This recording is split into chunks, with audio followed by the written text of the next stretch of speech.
Asyhadu an la ilaha illallah wa asyhadu anna Muhammadan abduhu wa rasuluh.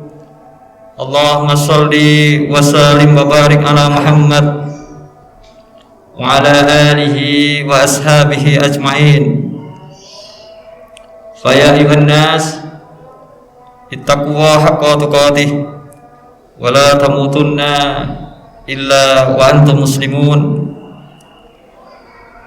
A'udzu billahi minasyaitonir rajim. Inna a'tainakal kautsar fasholli li rabbika wanhar inna sani'aka huwal abtar. Allahu akbar. Allahu akbar. Allahu akbar. La ilaha illallah wallahu akbar. Allahu akbar walillahil hamd. Jamaah salat Idul Adha rahimakumullah. Di hari yang Jumat ini, hari yang bertepatan yaitu dengan dua Id, yaitu Idul Adha dan Id pada hari pekanan, yaitu hari Jumat, yang mana kemuliaan ini diriwayatkan oleh Iyas bin Abi Ramlah Asy-Syami. Ia berkata, aku pernah menemani Muawiyah bin Abi Sufyan. Ia bertanya kepada Zaid bin Arqam, dikatakan, apakah engkau pernah menyaksikan Rasulullah Muhammad SAW yaitu bertemu dua Id, yaitu hari Id bertemu dengan hari Jumat dalam satu hari? Ia jawab, yaitu kemudian Muawiyah dengan jawaban itu bahwa iya, aku pernah melihat Rasulullah Muhammad SAW bertemu dua hari raya, yaitu hari raya Id dan hari Jumat. Kemudian Muawiyah bertanya lagi, apakah beliau lakukan ketika itu? Beliau melaksanakan sholat Id dan memberikan keringanan untuk meninggalkan sholat Jumat. Hadirin jamaah sholat Jumat rahimakumullah, sholat Idul Adha rahimakumullah, bahwa hari ini adalah hari yang sangat mulia, bertepatan tanggal 10 Dzulhijjah dengan hari Jumat, yang mana kita bisa melaksanakan sholat Id ini sebagai rukhsah melaksanakan sholat Jumat. Tetapi satu fadilah, keutamaan kita apabila kita juga menjalankan satu dua ibadah itu, baik itu sholat Idul Adha maupun sholat Jumat. Hadirin jamaah sholat Idul Adha rahimakumullah. Allahu akbar, Allahu akbar walillahil hamd. Terkait saat ini peristiwa yang masih ada di negara kita, bahkan dunia, dengan adanya pandemi virus COVID-19 ini, marilah senantiasa kita meningkatkan keimanan dan ketakwaan kita kepada Allah Subhanahu wa taala. Dengan semakin kita mendekatkan diri kita kepada Allah, mudah-mudahan apa yang Allah takdirkan dalam kehidupan kita saat ini, Allah segera mengganti dengan ganti yang lebih baik dan lebih berkah dalam kehidupan kita. Kita yakin innama usri yusra fa innama usri yusra, bahwa semua kesulitan itu pasti Allah akan ganti dengan kemudahan-kemudahan, dengan kebahagiaan-kebahagiaan yang ada dalam kehidupan kita selagi kita senantiasa lebih mendekatkan diri kita kepada Allah.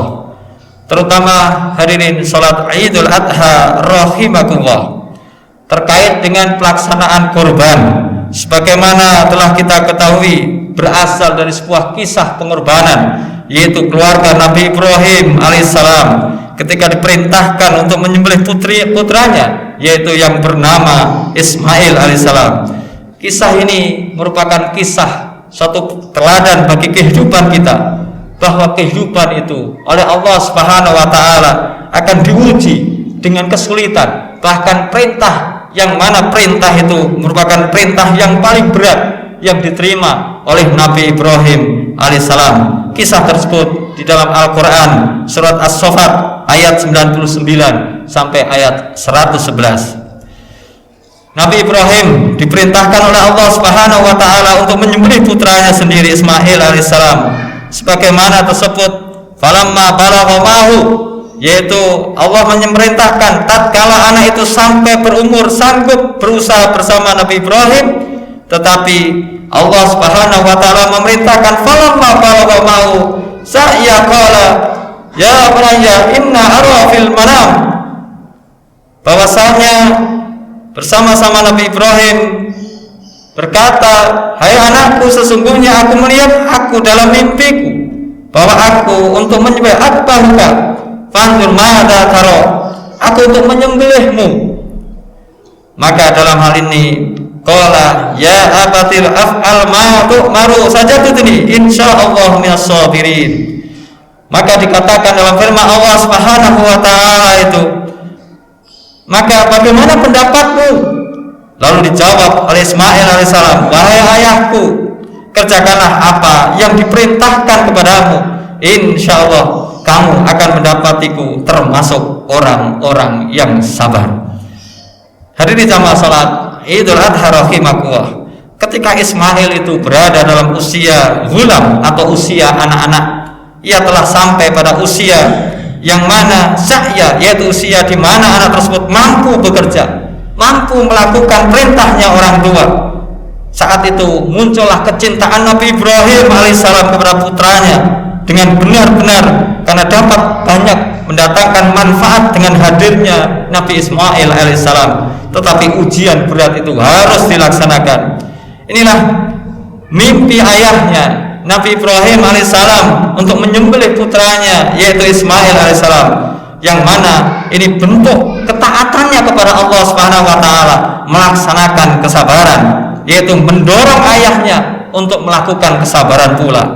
Inilah satu keteladanan yang harus kita patut untuk kita ikuti, yaitu patuh, sabar dan tawakal kepada Allah Subhanahu wa taala. Mudah-mudahan kita juga mendapatkan pasangan dan juga mendapatkan keturunan yang patuh pada Allah Subhanahu wa taala, sabar dan benar-benar bertawakal kepada Allah Subhanahu wa taala. Begitu pula kita menjadi orang-orang yang demikian. Lalu dalam lanjutan ayat ini disebutkan falamma aslama wa talabrijabin, tatkala keduanya telah berserah diri dan Ibrahim membaringkan anaknya di atas pelipisnya, nyatalah disitulah kesabaran keduanya. Maka disebutkan dalam ayat ini surat As-Saffat ayat yang 104, wa nadainahu ayya Ibrahim, dan kami memanggilnya wahai Ibrahim, qad sadaqta, yaitu sungguhnya kamu telah membenarkan mimpi itu, inna kadzalika nadzil muhsinin, maka yang demikian itu kami berikan balasan kepada mereka orang-orang yang berbuat baik. Disitulah idza lahada lahwal bala'al mubin, sesungguhnya itu adalah benar-benar suatu ujian yang nyata. Maka sikap dari Nabi Ibrahim alaihissalam sangat dipuji oleh Allah Subhanahu wa taala, kadzalika nadzil muhsinin, demikian kami berikan balasan kepada orang-orang yang berbuat baik. Hadirin jamaah salat Idul Adha rahimakumullah, Allahu Akbar, Allahu Akbar, Allahu Akbar, walillahil hamd. Ibrahim di sini memberikan teladan bagi kita adalah orang yang berbuat baik, berbuat ihsan dalam keadaan apapun, senantiasa didahulukan ibadah kepada Allah Subhanahu wa taala. Beliau melakukan bermuamalah yang baik dengan sesama. Dia mendapatkan semua jalan keluar dari segala kesulitan yang ia hadapi, dan ia mendapatkan balasan yang terbaik dari Allah Subhanahu wa taala. Kemudian disebutkan innahu min ibadinal mu'minin, sungguhnya ia termasuk hamba-hamba Allah yang beriman. Hadirin jamaah salat Idul Adha rahimakumullah, sekilas dalam khutbah singkat salat Idul Adha ini satu pelajaran dari kisah Nabi Ibrahim, yaitu berkorban. Ibrahim adalah orang yang paling taat pada perintah Allah Subhanahu wa taala. Nabi Ibrahim tidak pernah membantah perintah Allah Subhanahu wa taala. Ia sangat patuh pada perintah wahyu Allah Subhanahu wa taala. Kecintaan kepada Allah lebih didahulukan oleh Nabi Ibrahim dari kecintaan kepada anaknya. Sifat anak yang soleh di sini juga ditunjukkan oleh Nabi Ismail alaihissalam, adalah patuh kepada orang tua, seperti hanya patuhnya Ismail pada ayahnya Ibrahim. Bersabar di balik kesulitan, pasti akan datang satu kemudahan, termasuk saat ini kita masih bersabar dalam suasana pandemi virus COVID-19 ini. Mudah-mudahan yaitu pelajaran berkorban yang ditunjukkan oleh Nabi Ibrahim dan Nabi Ismail ini menjadi tauladan bagi kita, mampu untuk keluar dari kesulitan ini. Jamaah salat Idul Adha rahimakumullah. Allahu akbar, Allahu akbar, Allahu akbar, walillahil hamd. Tuntunan Nabi Ibrahim dan juga Nabi Ismail alaihissalam sampai dengan Nabi kita Muhammad sallallahu alaihi wasallam dan kita semuanya sampai akhir zaman adalah satu tuntunan yang terus disyariatkan oleh Allah Subhanahu wa taala dengan diwujudkan, yaitu penyembelihan hewan kurban di setiap datangnya Idul Adha tanggal 10 maupun di Yaumun Nahar yaitu tanggal 11, 12 dan 13. Mudah-mudahan peristiwa Idul Kurban pada kesempatan ini menjadikan jiwa kita, jiwa yang senantiasa kembali bertakarub mendekatkan diri kita kepada Allah Subhanahu wa taala, taat dan patuh kepada perintah Allah Subhanahu wa taala, senantiasa beribadah dan kita bersabar di dalam mengalami kesulitan-kesulitan itu. Kembalilah kita kepada Allah Subhanahu wa taala. Janji Allah akan memberikan jalan keluar dari kesulitan-kesulitan itu dan Allah akan mengganti dengan kebaikan dalam kehidupan kita. Barakallahu li wa lakum fil Qur'anil azim wa nafa'ani wa iyyakum bima fihi wa dzikrin taqabbalallahu minna wa minkum tilawatahu innahu was-sami'ul alim. Allahumma sholli wa sallim wa barik ala Muhammadin wa ala alihi wa sahbihi wa barik wa sallim ajmain wa annamu bi rahmatika ya arhamar rahimin. Allahumma ighfir lil jami'il mu'minina wal mu'minat wal muslimina wal muslimat al ahya'i minhum amwat innaka qaribun mujibud da'wat. Allahu akbar, Allahu akbar, Allahu akbar, walillahil hamd. Allahumma sholli wa sallim wa barik ala Muhammadin wa ala alihi wa sahbihi wa barik wa sallim ajmain wa annamu bi rahmatika ya arhamar rahimin. Allahumma ighfir lil jami'il mu'minina wal mu'minat wal muslimin wal muslimat al ahya'i minhum amwat innaka qaribun mujibud da'wat. Allahumma ansur Islam wal muslimin wa ahlikal kafarata wal zalimin. Allahumma aslih lana dinana alladhi wa ismatu amrina wa aslih lana dunyana allati fiha ma'asina wa aslih lana akhiratana allati ilaiha ma'aduna waj'al hayata ziyadatan lana fi kulli khair waj'al mauta rahatan lana min kulli sharrin. Allahumma ya Allah wa asa inna insana la fi khusrin illa alladziina amanu wa salihati wa tawasaw bil haqq wa tawasaw bis sabr.